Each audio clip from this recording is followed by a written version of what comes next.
There are two types of people listening to this right now. The first group believes the Federal Reserve can save them.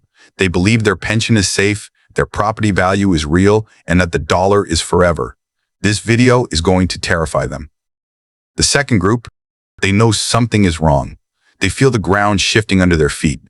They know that when the world's second largest economy dumps nearly $700 billion in US Treasuries, it's not an accident. It's a signal. This is the start of the biggest wealth transfer in human history. The Great Liquidation has begun.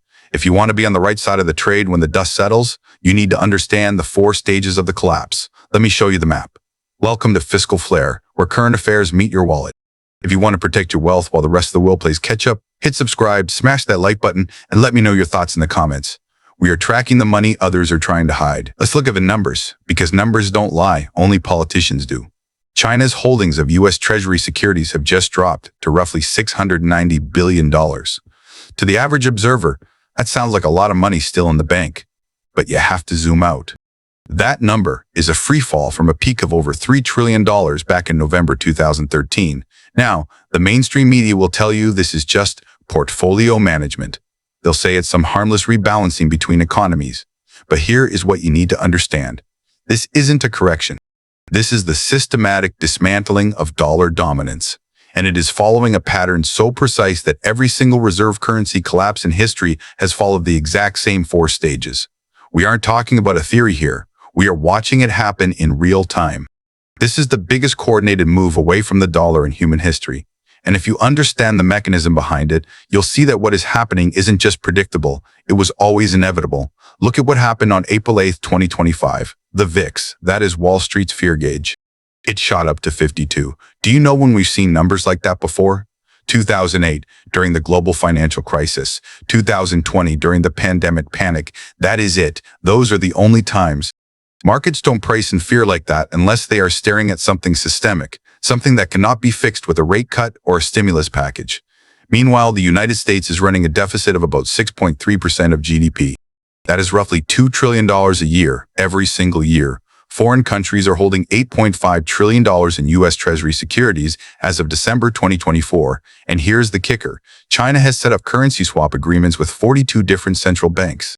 We are talking about nearly 4 trillion yuan worth of capacity. The alternative system is already built. So the real question isn't whether the dollar's dominance will end. The question is how fast it happens. And here is what nobody in the financial media wants to tell you. What every analyst is dancing around, what every economist refuses to acknowledge, reserve currency collapse doesn't just happen, it follows a pattern. Reserve currency collapse is a 4-stage pattern that has repeated itself with mechanical precision throughout history.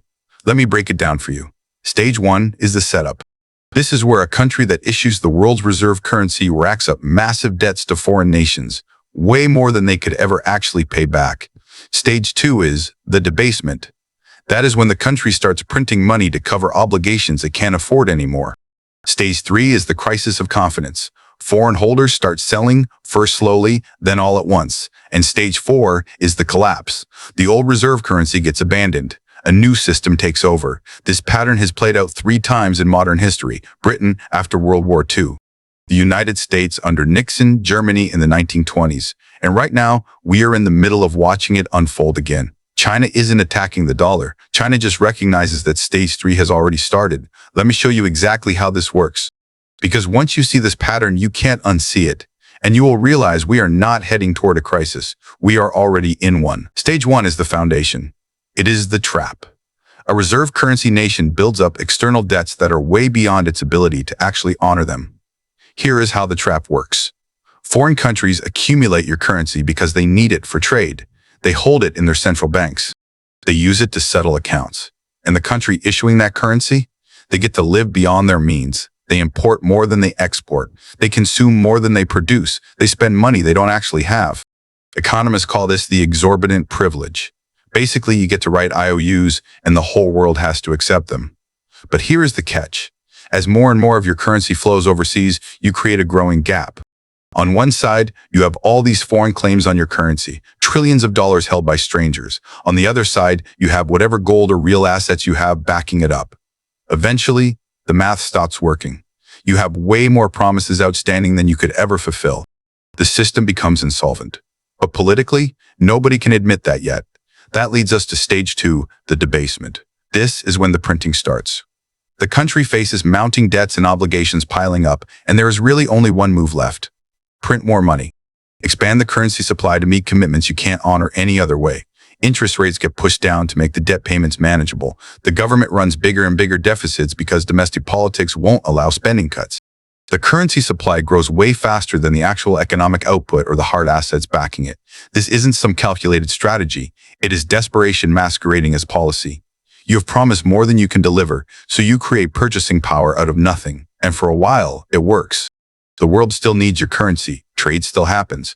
But underneath, confidence is rotting away. The smart money notices. Foreign central banks see their reserves buying less and less, and quietly, the first sellers start moving for the exits. Stage 3 is where it gets real, the crisis of confidence. This is the moment foreign holders realize they are holding a bag that is worth less every single day, so they start selling. First, it is quiet. They call it portfolio rebalancing. That is the polite term for getting out before the crash. Then it speeds up because everyone realizes they are in a game of musical chairs where the last one sitting down loses everything. This creates a vicious cycle. As reserves get sold off, pressure builds on the currency. The country tries to defend it. They burn through gold. They implement capital controls. They set up emergency credit lines with other central banks. They pressure allies to keep holding the debt. But these are just delay tactics. The math doesn't change.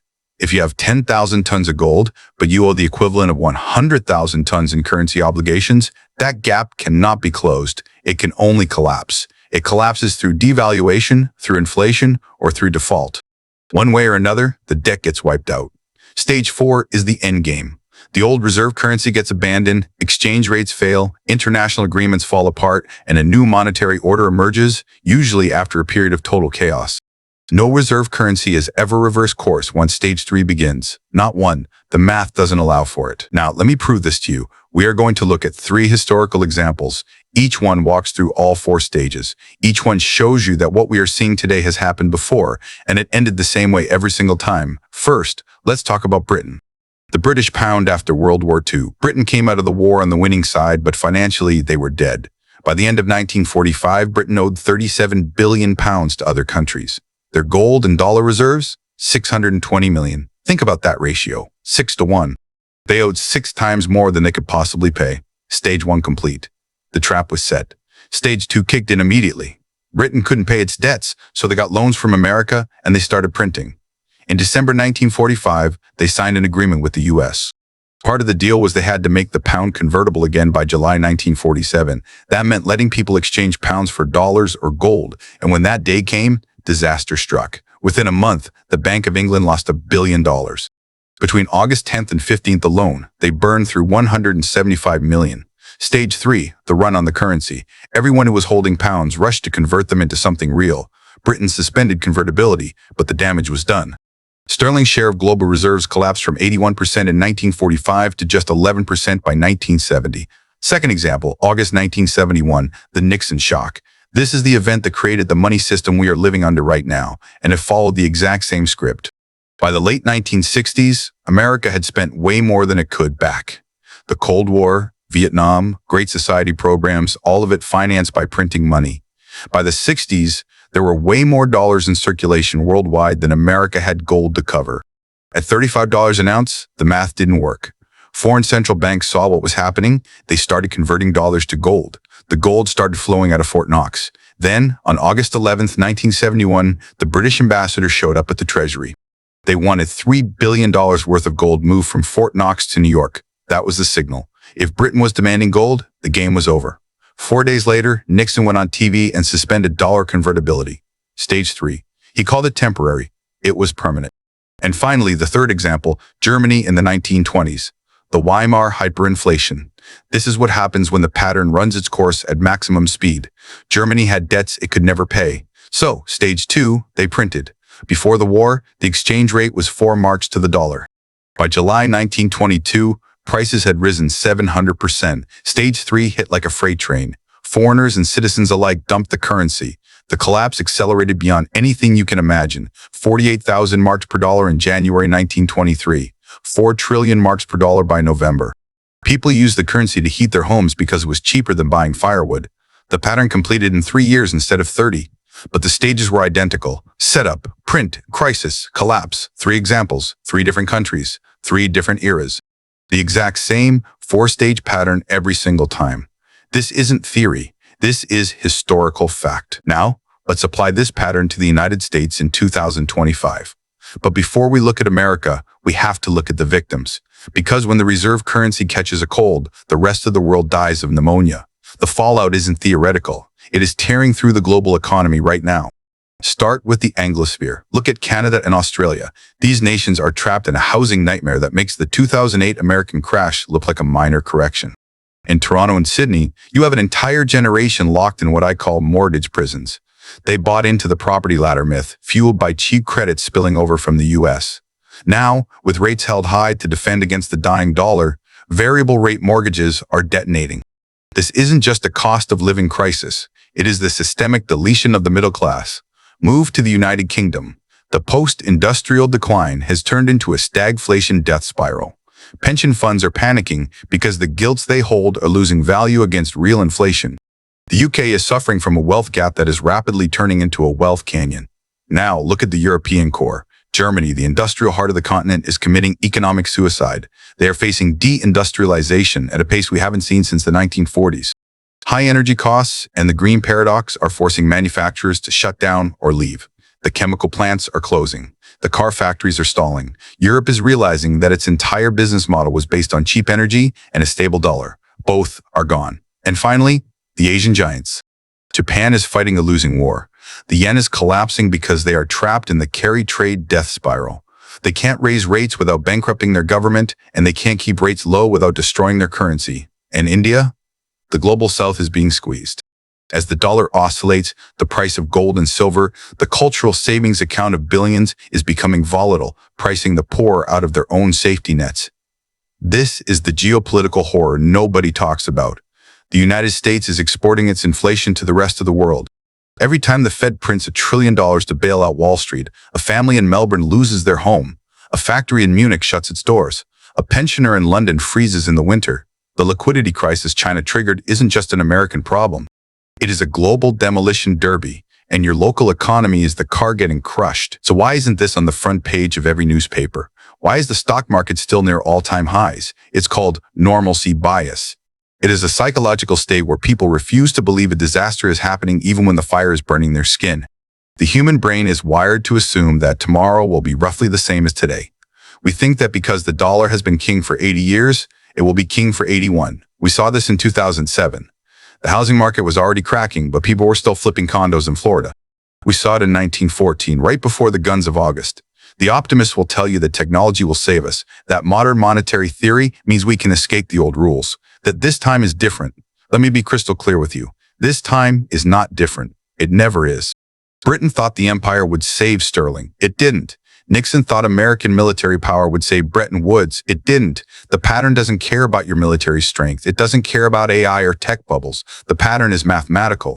When you promise more than you can deliver, the system fails. Always. We are now in stage 3, the crisis of confidence. How do we know? Look at the flows. China cut its treasury holdings by $173 billion in 2022, another $50 billion in 2023, $57 billion in 2024. By December 2024, they were down to $759 billion. By October 2025, roughly $690 billion. But here is what makes this terrifying. China isn't just selling. They are building the lifeboats. They have signed currency swap agreements with 42 countries. They've built the SIPS payment system, their alternative to SWIFT, which now has thousands of participants. They are buying gold at record rates. This isn't speculation. This is observable behavior. China is preparing for stage 4, while we are still arguing about stage 1. The American government is going to respond exactly like every other dying empire. They will implement capital controls to stop money from leaving. They will manipulate interest rates to make dollar assets look attractive.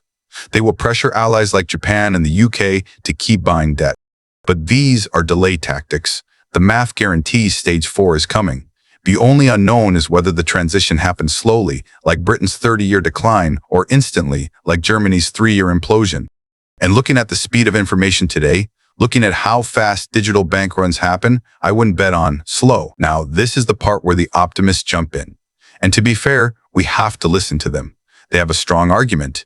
They will tell you that America is different. They will say the dollar is backed by the most powerful military in human history. They will point to Silicon Valley and say the US economy is the most innovative engine on earth. They will tell you that there is simply no alternative to the dollar, that the euro is weak, the yuan is manipulated, and gold is too hard to transport. They call this the TINA principle. There is no alternative. Let me be fair, American power is real. The aircraft carriers are real. The AI revolution is real. But here is the rebuttal, and it is the only thing that matters.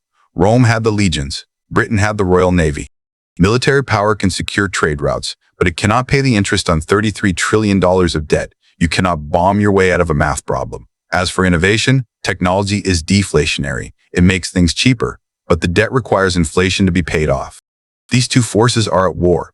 And as for no alternative, that is exactly what China is solving right now. They aren't trying to replace the dollar with the yuan overnight. They are building a system where you don't need the dollar to buy oil. Once that happens, the TINA argument evaporates. So, what do you do? First, understand the difference between currency and money. Currency is paper backed by promises like the dollar, the euro, the yen. Money is value backed by scarcity, like gold, land, and commodities. There is a reason central banks around the world are buying gold at the fastest pace since 1967. They aren't buying Bitcoin. They aren't buying real estate. They are buying the one asset that has no counterparty risk. They understand the pattern. You should too. Don't keep everything you own in a currency that is in stage 3 of a collapse. Look at hard assets. Look at commodities. Look at currencies from countries that actually make things and have trade surpluses. Position yourself so that if the dollar loses 30% of its value in a year, your life doesn't fall apart. China didn't trigger a liquidity crisis out of nowhere. China recognized that the crisis was already baked into the cake by decades of bad policy. They are just the first ones to pull the fire alarm. The 4 stages are not a theory. They are a historical cycle. The setup, the debasement, the crisis of confidence, and the collapse. We are watching stage 3 play out on our screens every single day. The selling has started. The alternative systems are built. The math guarantees that stage 4 is coming. The only difference between the people who come out ahead and the people who get destroyed is simple. Did you understand the pattern before it was too late? The machine is moving. The liquidity is drying up. And the biggest transfer of wealth in history is underway. If you want to stay ahead of the curve, make sure you are subscribed. We are going to keep tracking this collapse every step of the way. With that said, thanks for watching, and until next time.